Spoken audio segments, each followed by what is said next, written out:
Boa noite, meu nome é Priscila, eu sou aluna do 4º período e o tema do meu lab é sobre propósito. O título é O Processo para o Propósito. O texto base se encontra em Provérbios 19, 21, que diz: há muitos propósitos no coração do homem, porém o conselho do Senhor permanecerá. E a palavra-chave é conselho. Bom, a vida de todo filho de Deus, de todo cristão, ela passeia por dois questionamentos, né? Quem sou eu e por que eu nasci? Né?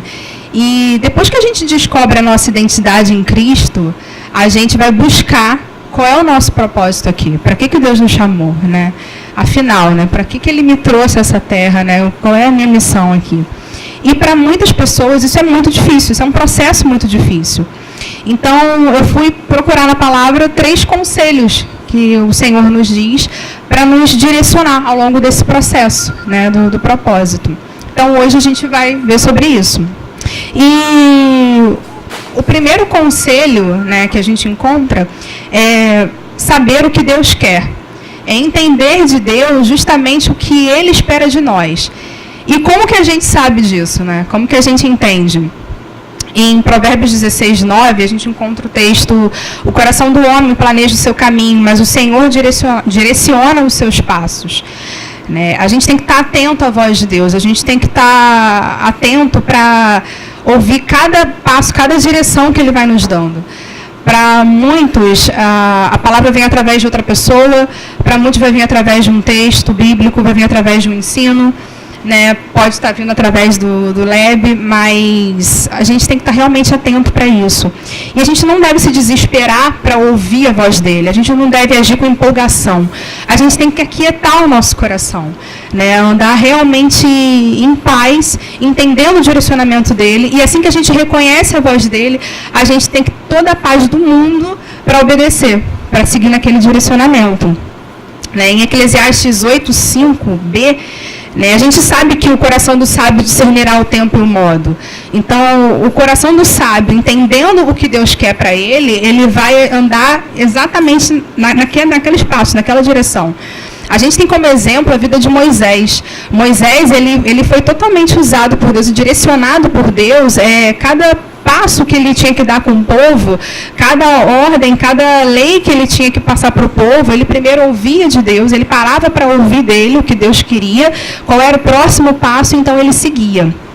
Né? Então, isso ficou muito claro. É um dos exemplos que a gente encontra. O segundo conselho que a gente encontra na palavra acerca do processo que a gente vai encontrando para atingir o nosso propósito é perseverar durante o processo.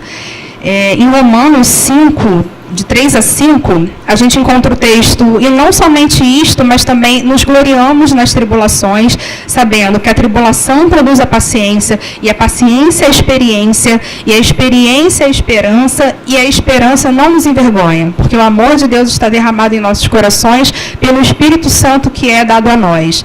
O próprio texto acaba sendo um processo, né?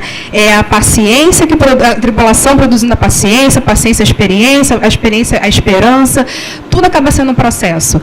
E eu acho interessante que quando a gente começa a dar os primeiros passos, depois que a gente entende a ordenança de Deus, às vezes a gente fica apavorado, a gente às vezes se apavora quando começa, né, a dar o passo. Porque junto desses passos vem as dúvidas, vem as incertezas, as inseguranças, a expectativa de estar sempre entregando o nosso melhor. Mas o que nos ajuda a não desistir no meio do caminho é insistir no próximo passo. Né? Mesmo que seja difícil, gente, isso faz toda a diferença. Sabe, eu até já comentei isso aqui uma vez numa escola de oração, mas se a mulher do fluxo de sangue ela não tivesse decidido sair de casa mais uma vez, depois de 12 anos, depois de tanta luta, de tanta tentativa, ela não teria conseguido a cura dela. O que fez diferença foi ela ter persistido, foi ela ter saído de casa mais uma vez. Às vezes, no próximo passo, naquela próxima direção que Deus está dando para a gente, que a gente pensa assim: poxa, mas eu já estou num processo tão longo, tão difícil. Às vezes, esse próximo passo é justamente nele que vai vir o novo de Deus. É justamente nele que está vindo o renovo, sabe? E a gente, às vezes, se sente impelido, sente inseguro, né, de agir, por causa das dificuldades que vêm. E, gente, sinceramente, por mais que, ok, então se eu der o próximo passo, talvez seja lá, é lá que esteja o novo, o renovo, mas está tão difícil. Por favor, cara, mesmo que você esteja percorrendo caminhos longos e difíceis, aproveitem a viagem, sabe, ao lado de Deus. Aprendam durante o processo, sabe, desfrutem da companhia de Deus, porque vocês vão chegar lá e vocês vão chegar lá junto dele, sabe. É um processo mesmo, sabe. Então aproveitem essa viagem. Pode estar sendo difícil, mas durante o processo ele está trabalhando na gente. Então aproveitem mesmo para aprender, para desfrutar da companhia, sabe. E eu queria falar sobre o terceiro conselho, né, que é observar os frutos que nós vamos dando ao longo do processo, né. Em Mateus 7:20, a gente encontra o texto: portanto, pelos seus frutos os conhecereis. E os frutos, eles começam na nossa vida. Os frutos, eles são justamente aquilo que vai nos capacitando, aquilo que vai nos transformando. São os testemunhos que nós vamos dando ao longo da nossa vida, é onde nós vamos frutificando. E, às vezes, né, no caminho para o propósito que Deus já estabeleceu para a gente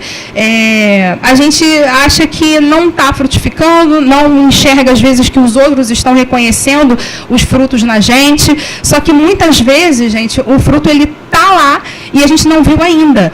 As árvores, antes delas frutificarem, elas florescem.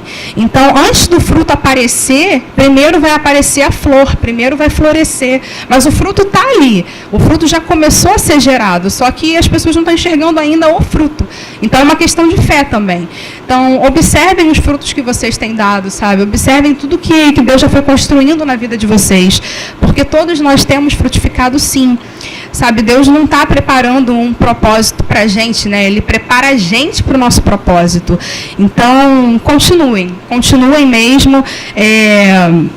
Um dia, a gente ouviu a direção de Deus, a gente ouviu que um dos passos era para estar aqui no Carisma. E a gente obedeceu. E a gente perseverou. E aí, agora, no final, para muitos, ele já deu o próximo passo. Para muitos ainda não, a gente só tem que estar atento realmente, né? Ao longo dos 2 anos, a gente perseverou. Então, tanto que o nome da nossa turma é Perseverantes. Mas a gente foi frutificando. E a gente enxerga isso. Então, a gente acaba acompanhando todos os passos. Assim, basta olhar as transformações na nossa vida. E, para concluir, né, eu só queria amarrar assim, esses 3 conselhos. Para alcançar, então, um propósito, a gente primeiro deve prestar atenção no que Deus quer da nossa vida, na voz dele, né, para que a gente não se distraia com mais nada, porque uma coisa que é muito interessante é a gente não se distrair com o que a nossa carne quer, com o que a gente quer e com o que Deus quer para a gente. Né, isso também faz toda a diferença. Às vezes a gente está achando que é uma orientação de Deus, mas é nossa, é um querer nosso. Né, então a gente tem que estar muito atento para o que Deus quer. O segundo conselho, né, é perseverar em meio às adversidades, mantendo foco naquilo que a gente recebeu e observar os frutos, porque os frutos, eles vão servir para dar uma injeção de ânimo para a gente e um testemunho de que a gente está no caminho certo. Ele é um testemunho de que é um direcionamento, é um foco, você está certo, continua. E confiem no Deus que chamou vocês, sabe? Durante todo o processo, nunca duvidem do propósito. Então, nunca, por mais difícil que seja. Então, simplesmente obedeçam, perseverem e frutifiquem.